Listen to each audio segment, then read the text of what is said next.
Hey guys, it's me, Greg, from LeGrand Drain Cleaning and Pressure Washing, Gainesville, Florida. And what we're going to do today is learn how to take some vinyl lettering off of your vehicles. Whether you want to save money by taking this off yourself so that you don't have to pay a sign guy extra to do it, or if you're just wanting to, buy a van that already has something on it or a trailer and you need to get it off, this is how you do it.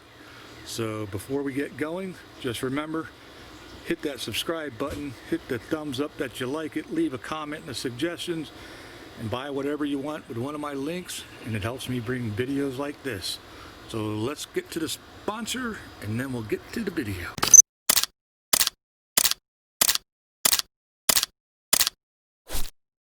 Alrighty guys, for this project you're going to need a couple things.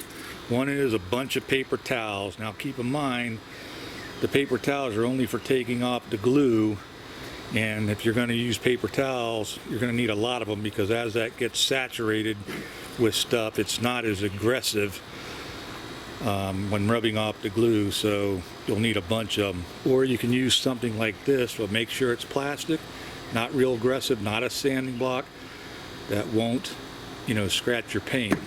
And to help get the glue off, I've got some goof off. Usually sign shops use some kind of a citrus based glue remover, and I got some WD-40. Sometimes this works really well, so we're going to try both, but you'll spray that on after you get the vinyl off just to take the glue off. And what I'm talking about is like this right here. Okay, you see these spots?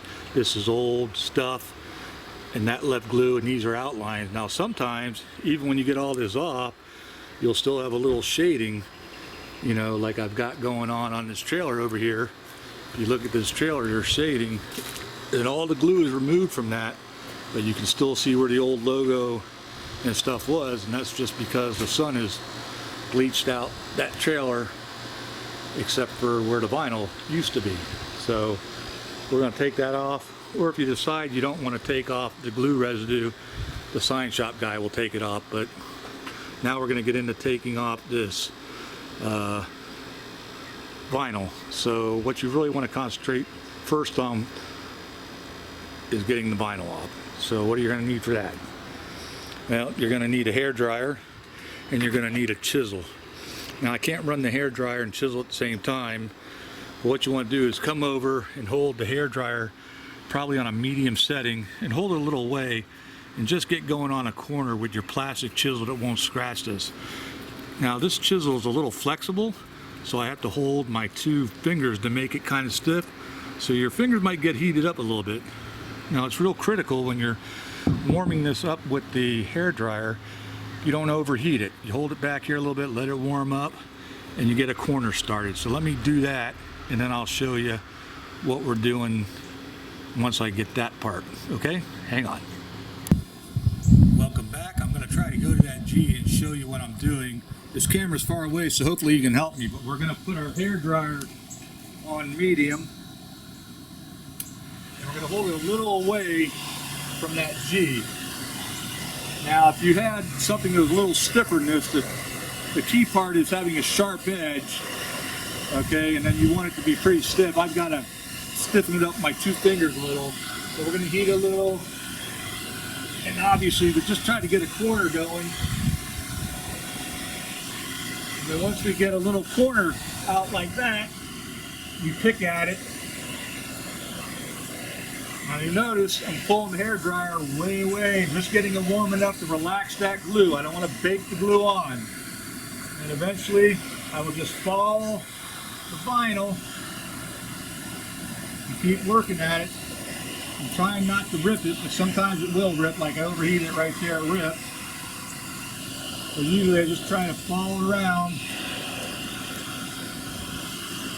Okay, so we'll get another piece going here.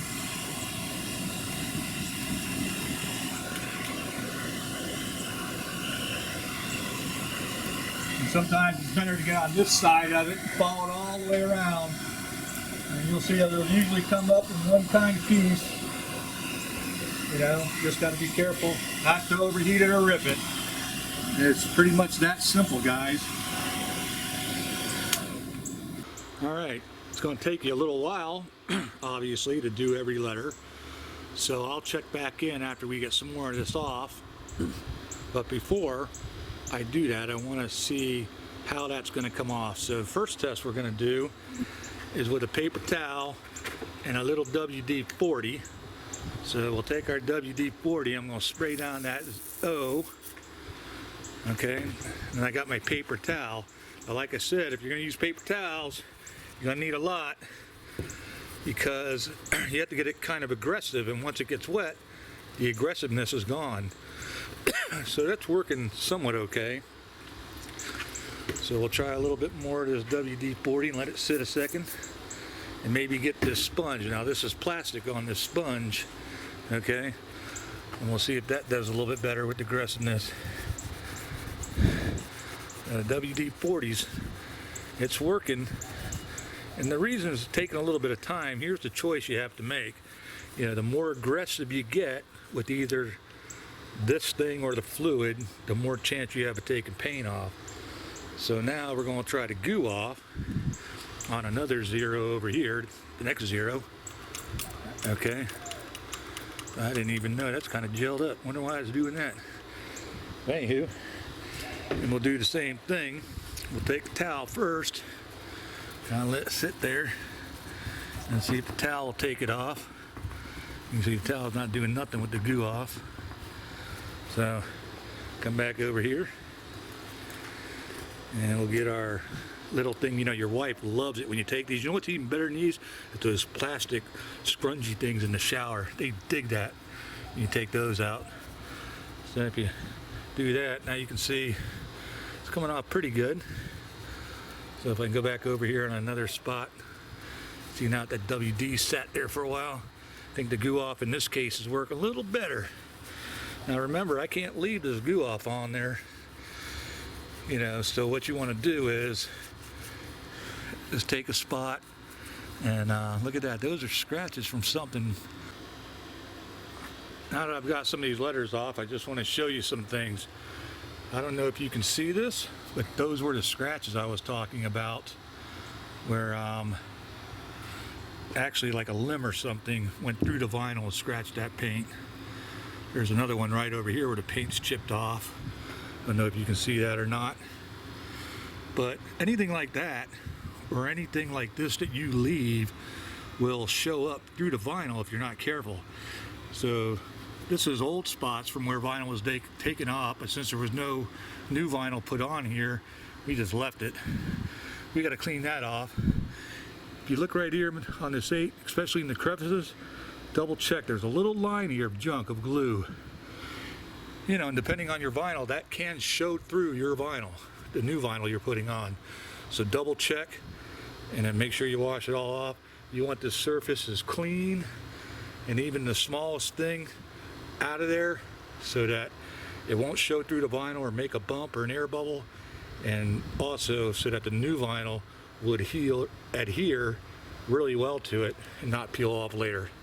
As you're pulling the vinyl with a steady pressure, you're applying the warm air from about a foot away from the opposite side. So you're pulling up like this with a steady tension, and as the glue's relaxing, it's all coming up like this. If you see a spot like this or like this, that's extra glue. That's either I got it too hot or I pulled it too fast.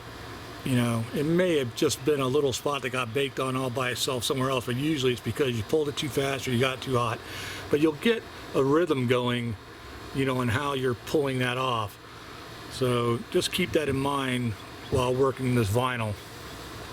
Another tip for you is, you see this right here? These are letters that I've already taken off. I'm just sticking it there temporary instead of walking all the way back to the table or dropping it on the floor so I have to clean it later. I can just take it off in one gob, save me a little bit of time. Another thing, as you're pulling this vinyl up, I went up one side this way and I went this way. Now notice this is starting to rip right here, okay? So what you want to do is be real careful. Don't rip it all the way off. Just try to, you know, keep the hair dryer over here, and then pull it around this way so that you get the whole thing going again, and then see how that, you just keep a tension like that, and then see how you're coming to this corner, it's going to want to rip again. You're going to want to come over, see right there, it's going to want to rip right in that corner. You want to go that way. So I got to get my hair dryer to warm it up more. Just a little tip.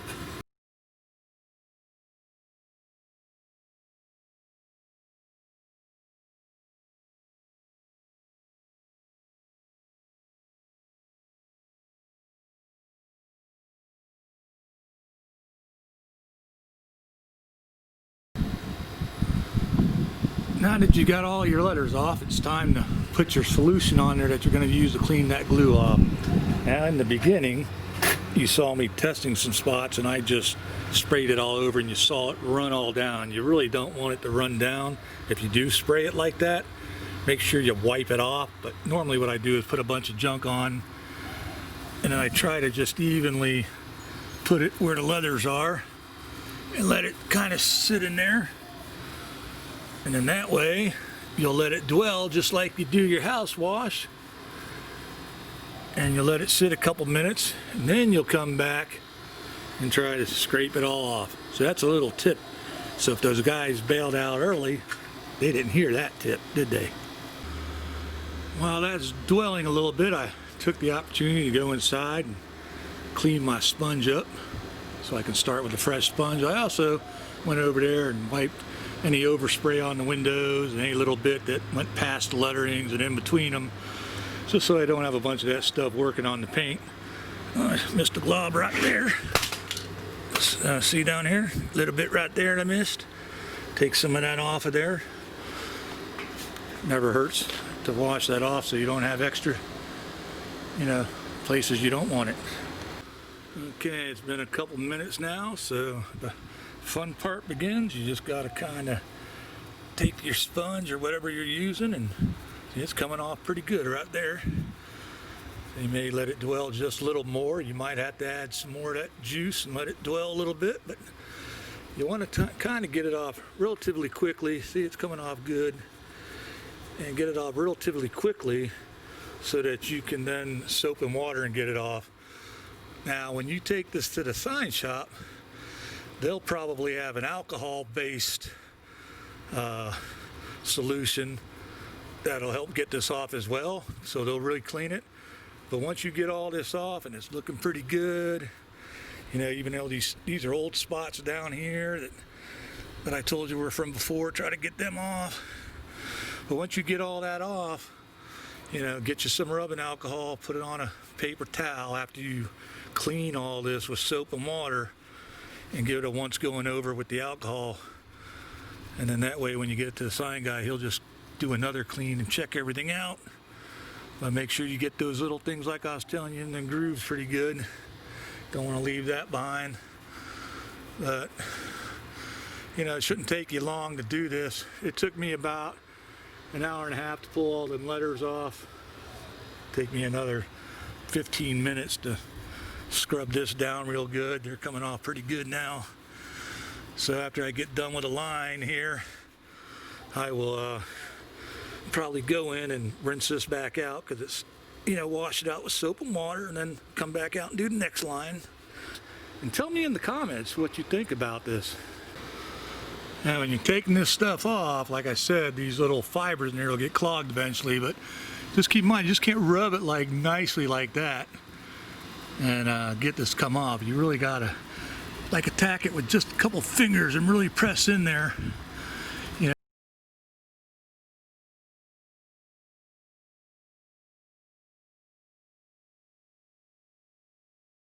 You might have to go different ways. So usually it's kind of counter to the way the line's going, like that. Sometimes I just use my thumb. But in any event, eventually you'll find different spots in this where you're in the sponge, and then as those little fibers get filled, you'll have to find another little spot, but just work on one letter at a time till you get it off, and then switch around, and because your fingers get kind of tired, but eventually you'll get it all off. It won't take long. And when you're done, I usually run my fingers like this just to see, you know, kind of like you do on anything else. Like if you were scraping a window, to see if there's anything you left, because you don't want to leave anything there. If you guys have a different way of removing this other than, you know, the chemicals that I'm using, or with a hair dryer, I wouldn't use a heat gun. That'd be too aggressive, too hot, and would just melt it or burn it. Leave comments down in the comments section. Let me know what you do, and you know, maybe my subs will leave you some suggestions, and this will go a lot faster and smoother. But you know, if you want to save some money, you know, these guys charge by the hour to take the stuff off, and they're not that cheap. So yeah, you know, you can say you make $100 an hour all day long, but when you come in here and it takes you 3-4 hours to take this off, and you're only making $10 an hour, you're still saving yourself $100 or $200 when you really think about it. So I hope this helps you, man. Leave the comments.